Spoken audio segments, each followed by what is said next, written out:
So technical side, I would say for all the viewers who are actually trying to come up with a new product in the IT sector, focus on the tech product as well. It's actually very important, equally important as the product that you're trying to sell, whether it's an iPhone case or a shoe or fashion itself. Hey, this is Shuvo, and I welcome you to eCommerce Growth Podcast. Here, I talk about how you can turn your e-commerce store visitors into repeat customers. Every week, I bring a successful e-commerce store owner or a thought leader, know the untold game plan behind their success, and share them with you. In our today's episode, we have Alavi and Ari, the co-founder of Stridesco. With the right blend of technology and critical analysis, they have built a world-class fashion brand right from Bangladesh. Starting from having the website built from the scratch, introducing their own streamlined and automated inventory and supply chain management system, to offering the customers the quickest delivery time and trial at home delivery, Stridesco has done things differently in a lot of use cases. Today, we learn from Alavi and Ari what made this possible.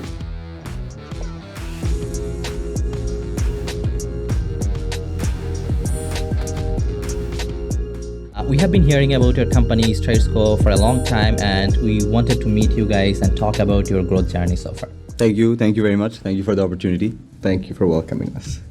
So tell us, how did you guys started your journey so far? So basically, we started Strides back in 2018, but that was at the time we were doing it as a side project. That's when, like, me and my sister, who is also the CEO of our company, Zahia, we were both working in our garments companies. We were making products for brands all around the world, and then we saw that there's a big gap in Bangladesh where these kind of products that we are making abroad, as well as what's globally trending, that the big portion of the Bangladeshi consumers want to wear, is not readily available here. Right? What we see on the social media, what we see, what's trending around the world, these are the products that people want to wear. They're not getting it at the right price, or they're not getting it at the right quality, or it's just not available here. So that's when we decided that we are going to create this kind of fashion online place where people can find these kind of products available at a good price, that's contemporary, and that meets the quality standards that you would expect to find in any reputable brand around the world. At the time, we came up with that idea, and then we approached Ari, who is also my best friend for almost 20 years. 20 years? Yeah, 20 years. And then his background is in tech. He had his own tech company. And that's when we said, then why don't we try to translate this together and create a fashion e-commerce D2C platform. Makes sense. So what would you say your core unique value propositions are? So our unique value propositions, I would say we have three pillars in Strides that we say that all our products should fit these three pillars. They're basically, the product is contemporary, is affordable, and is high quality. So these are the three parameters that we must translate across all our products. We have our in-house brands, and we also have third-party sellers who also sell on Strides. And we try to make sure that the products that are all the products that are being sold meet these three parameters that we say. So it's almost curated in some ways.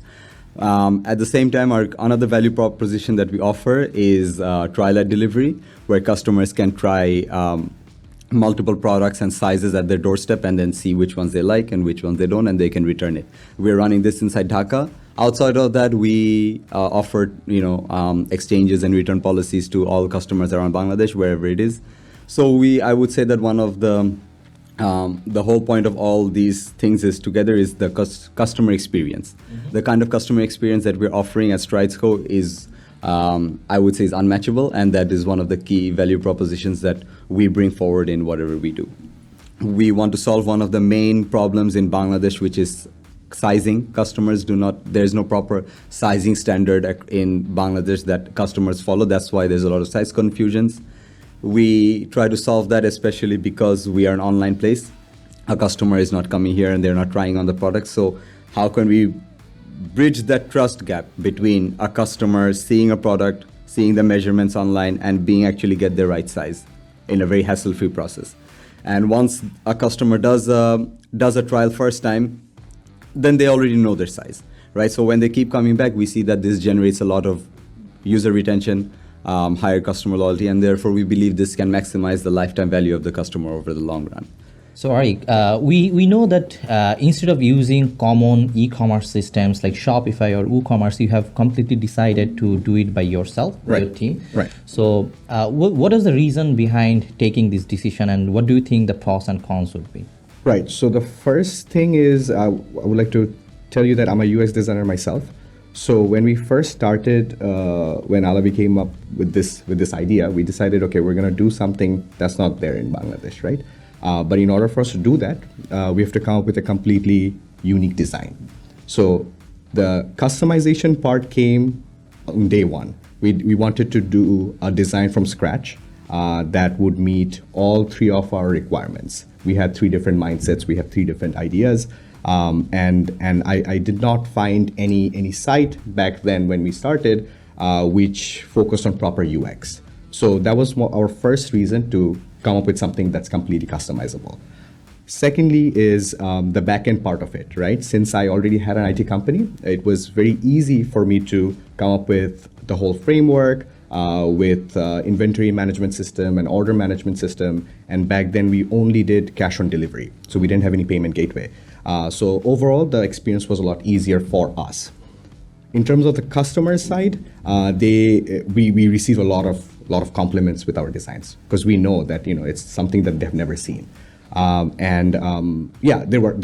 a lot of cons. The cons is that things that would take me 1 week to do, it took me 2 weeks or 3 weeks to do just because it was customizable. But I knew that in the long run, once I have a complete application with a backend system, it would be a lot easier for me to do some changes here and there. It would be very easy for me to create reports. It would be very easy for me to generate the data that we want and work accordingly. Right now, we have a team of 4 people, and in terms of the tech team, and they're working every day, and each day our platform is getting better and better, right? So there are pros, there are cons. Right now we're at a very good stage that in the next few months we are thinking about upgrading our whole system, right? So yeah.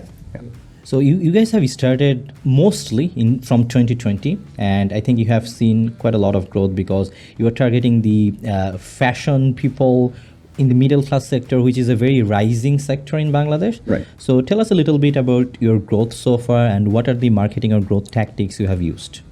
About the growth tactics, so basically what we've done is that what Arik was trying to say is that we've seen that the users have more and more users have come onto our web application and more engaged with Strides over the last 3 years. Even though we started in 2018, and since then it was part-time, but then we saw that there was more and more engagement coming into people shopping online as opposed every day. Right. And then when we started in 2020, like properly full-time, that's when we started focusing on a few marketing channels to expedite our growth. Digital marketing is one of our main focuses, where we have a strong Facebook and Instagram presence. Mm-hmm. The ads that we run on these social media channels, these always track back to our website now, and these are the things that have really helped create the omni-channel process that we've been following, where Facebook, Instagram, website, these are all linked together.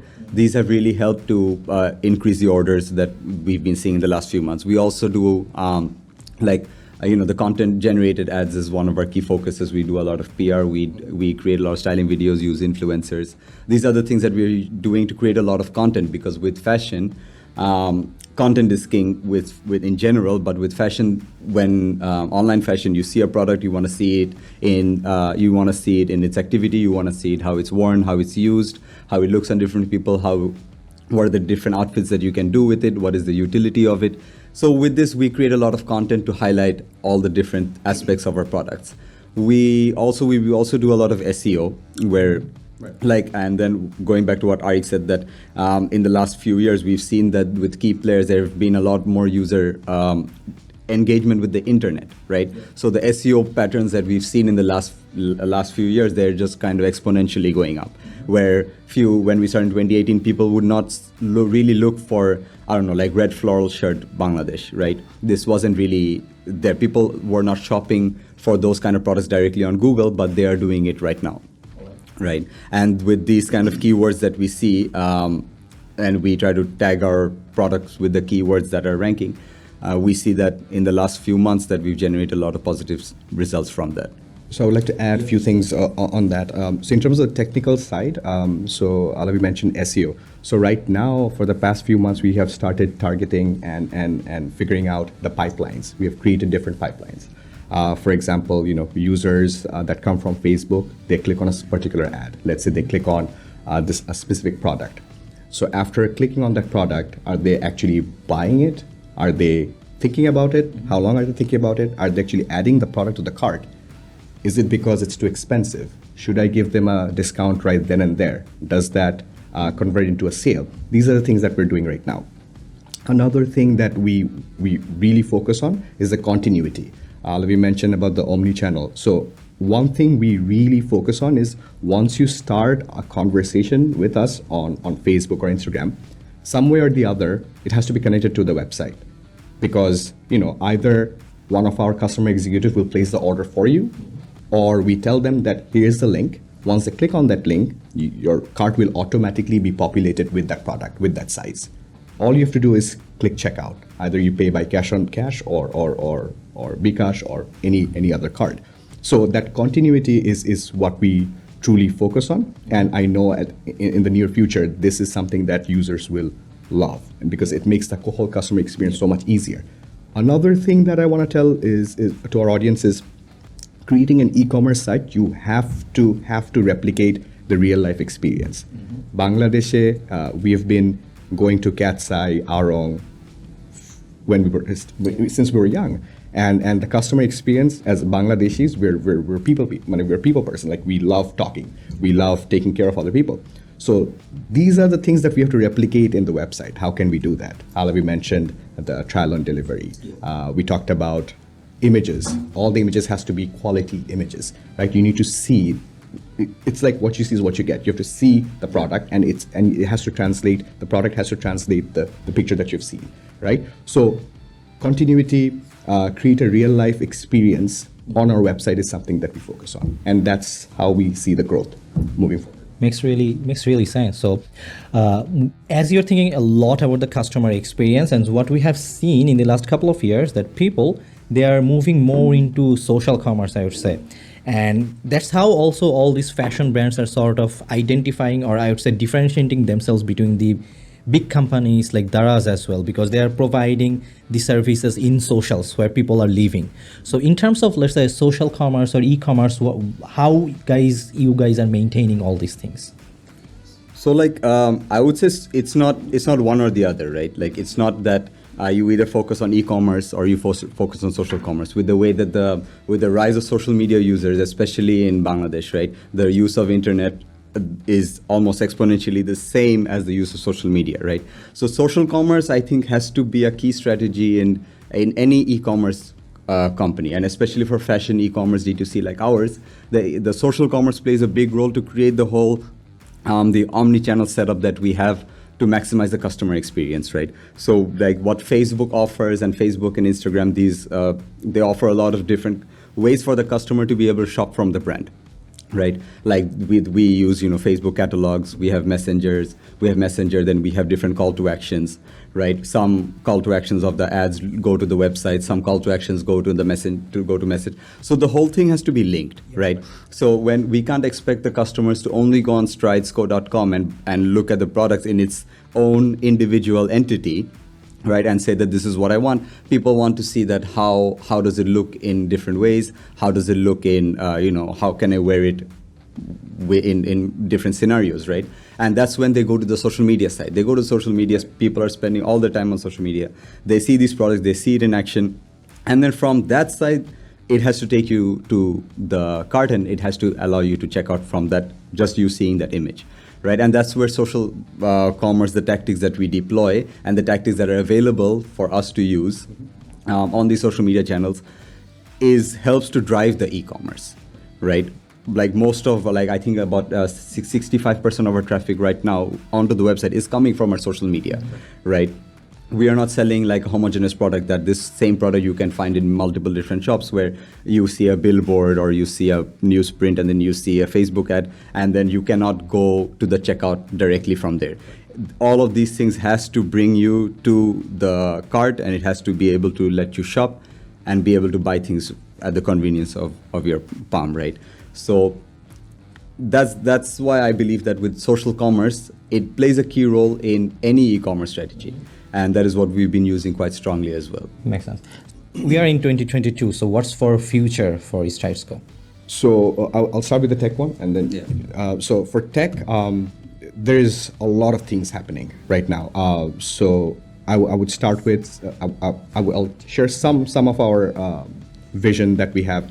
Right now, what we're dealing with is we're seeing a lot of mobile users, right? Our website is responsive, right? A lot of users come from the mobile users. We want to come up with an app that focuses on the sizing part of it, right? So if I have your profile, which I do right now, that will create your own persona. The more I know about yourself, the better I can cater to you. So right now we're focusing on coming up with a mobile application.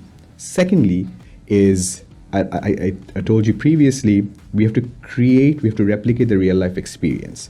For example, if I go to a store, I can try out different clothes, look at the mirror, and see if I look good or not. Or I can ask my loved one, or I can ask someone, one of my friends. How can I do that in an e-commerce world? With the use of VR, let's say virtual reality, augmented reality, right? So you take a picture of yourself. You have a specific skin color, I have a specific skin color. I don't know what will look good with you. So what I do is you take your picture and you try out different clothes. See how it looks. You're wearing a white sneaker, a blue pant, maybe a white shirt would look good, or a pink shirt would look good, who knows? That's something we're working on right now. And there's more in the pipeline, which you will see in the future. Yeah, but this has a lot of challenges as well, right? Yeah, absolutely. A lot of challenges. Lighting, how you are capturing your picture. Absolutely. How you are sizing all the things together. A lot of challenges. Yeah, I think that's a very good challenge for the tech team.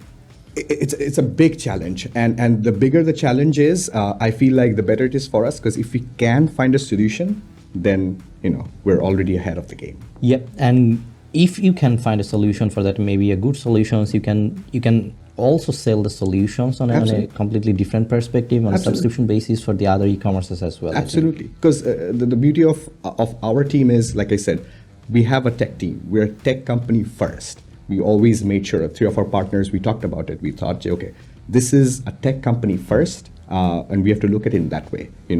Fashion, a lot of people can make fashion, right? But both goes hand in hand. But we're a tech company first, fashion second, right? And that's why we always wanted to focus on e-commerce. We solely believe on e-commerce. But in the near future, we're thinking about different experience centers coming in our way as well. Yeah, I mean, the whole point of the combining the tech and the fashion is to maximize the customer experience, right? That we are trying to solve the fashion problem through the use of tech, right? And I think that as in down the line, what we are continuously working on is just more varieties of products, different kinds of, products for every kinds of occasion, right? Right now we're running, like, say Valentine's Day is running right now. Right. We have products that customers are buying for Valentine's Day. So for every kind of occasion that comes up, a customer should be able to find a product at Stridesco that they can wear, they can get it delivered. Like, say, tomorrow is my friend's birthday. I completely forgot about it. I ordered today, I can get it tomorrow. Or, in the same day as well. These kind of things that we're trying to solve, increased delivery efficiency, and always continuing to improve on our product qualities every single day. All right, Alavi, Arik, this was nice talking to you guys and knowing more about your journey so far. It was really exceptional, and I wish you guys all the best. Thank you so much. Thank you for giving us. That will be all for today's episode. Don't forget to subscribe to my podcast. I'll drop a brand new episode each week. Also, join our Facebook group and subscribe to our YouTube channel if you haven't already. I'll put the links in the description box. See you in the next episode of eCommerce World.